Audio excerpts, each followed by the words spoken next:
भोजपुरी गायक और अभिनेता पवन सिंह को एमएलसी का उम्मीदवार बनाया। उनके साथ ही पार्टी ने संजय मयूख, अनिल कुमार ठाकुर और सला पंडित को कैबिनेट बनाया। इन चारों नामों में एक जिस नाम की चर्चा सबसे ज्यादा हो रही है वो नाम है भोजपुरी के पावर स्टार पवन सिंह का। कहा जा रहा है कि पवन सिंह की लोकप्रियता और समाज के विभिन्न वर्गों से मजबूत पहचान को देखते हुए बीजेपी ने ये फैसला लिया। सिर्फ बिहार ही नहीं बल्कि पूर्वांचल में भी उनके प्रशंसकों की लंबी फहरिस्त है। पवन सिंह ने पहली बार भोजपुरी गीत को देश के सरहद के बाहर भी पहुंचाया। लॉलीपॉप लागे लो गीत ग्लोबल हिट हुआ, यहाँ तक कि हिंदी फिल्मों से लेकर कई वेब सीरीज में इस गाने को लिया गया। इसके अलावा पवन सिंह ने हिंदी फिल्मों में और साउथ की फिल्मों में भी गाने गाए जो काफी हिट रहे हैं।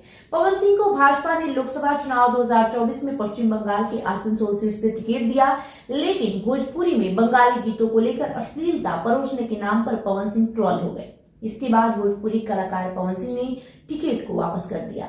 हालांकि पवन सिंह ने उसी चुनाव में निर्दलीय उम्मीदवारी रोहतास की काराकाट से की। उन्होंने अपने निकट प्रतिद्वंदी उपेंद्र कुशवाहा को कड़ी टक्कर दी, लेकिन वो चुनाव हार गए। कहा जाता है कि भाजपा ने पवन सिंह को बिहार से चुनाव न लड़ाकर शाहाबाद की सभी सीटों को गंवा दिया। हालांकि इसके बावजूद भी पवन सिंह बीजेपी के साथ जुड़े रहे। अगले ही साल 2025 में जब बिहार विधानसभा का चुनाव हुआ तो पवन सिंह ने भारतीय जनता पार्टी के लिए खूब प्रचार किया, खूब भीड़ इकट्ठा की और कई हवाई दौरे भी किए। माना जाता है कि आरा लोकसभा सीट से आरके सिंह के हार जाने के बाद 2029 में पवन सिंह को वहां से लोकसभा का उम्मीदवार बनाया जाएगा, लेकिन उससे पहले भारतीय जनता पार्टी ने पवन सिंह को अपने फोल्डर में रखने के लिए एमएलसी का उम्मीदवार बना दिया। जाहिर सी बात है, अब अगले 6 साल तक पवन सिंह भारतीय जनता पार्टी के साथ रहेंगे। उसके बीच में 2029 में आरा लोकसभा का चुनाव यदि पवन सिंह लड़ते हैं तो कोई आश्चर्य की बात नहीं होगी। जानकारों का कहना है कि Pawan Singh crowd puller star है। जहां जाते हैं हजारों लाखों भीड़ उनके सामने होती है। जहां से गुजरते हैं उनको देखने के लिए लोग रुकते हैं और उन्हें देखना पसंद करते हैं, सुनना पसंद करते हैं। ये उनकी पॉपुलैरिटी है और उनका भोजपुरी में किया गया काम है। जानकार आगे कहते हैं कि पवन सिंह के पीछे बीजेपी लगातार काम कर रही थी। पवन सिंह भोजपुरी के बड़े कलाकार तो है ही, साथ ही सामाजिक समीकरण भी उनके साथ है। शाहाबाद में एक बड़े राजपूत चेहरे के तौर पर पवन सिंह को भारतीय जनता पार्टी के साथ जोड़ा गया। ये उस समय हुआ जब आरा लोकसभा सीट से आरके सिंह चुनाव हार गए।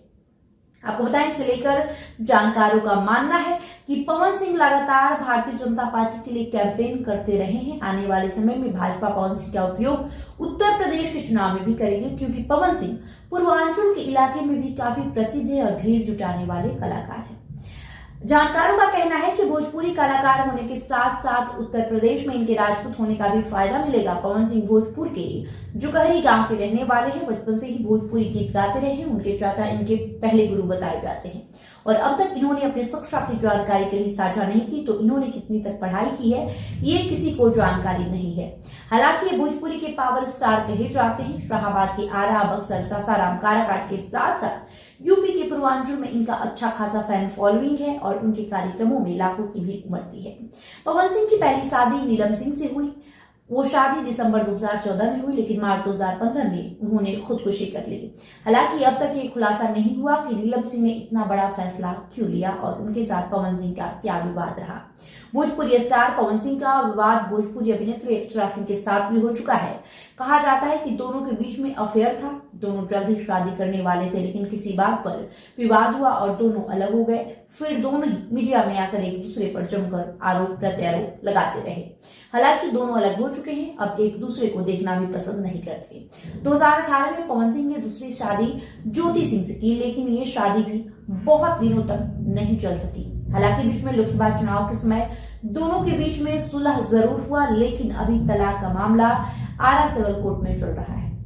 दोनों पति पत्नी मीडिया में आकर एक दूसरे पर आरोप प्रत्यारोप करते रहे। फिलहाल दोनों अलग रहते हैं। हालांकि ज्योति सिंह अभी भी राजनीति में एक्टिव है।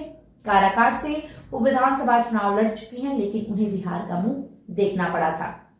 इसके अलावा पवन सिंह का विवाद भोजपुरी कलाकार खेसारी लाल यादव के साथ भी खूब रहा। मंच पर छीटाकसी के साथ साथ सोशल मीडिया पर भी एक दूसरे पर आरोप प्रत्यारोप लगाते रहे। अब एक दूसरे के साथ मंच साझा नहीं करते और ना ही फिल्में करते हैं।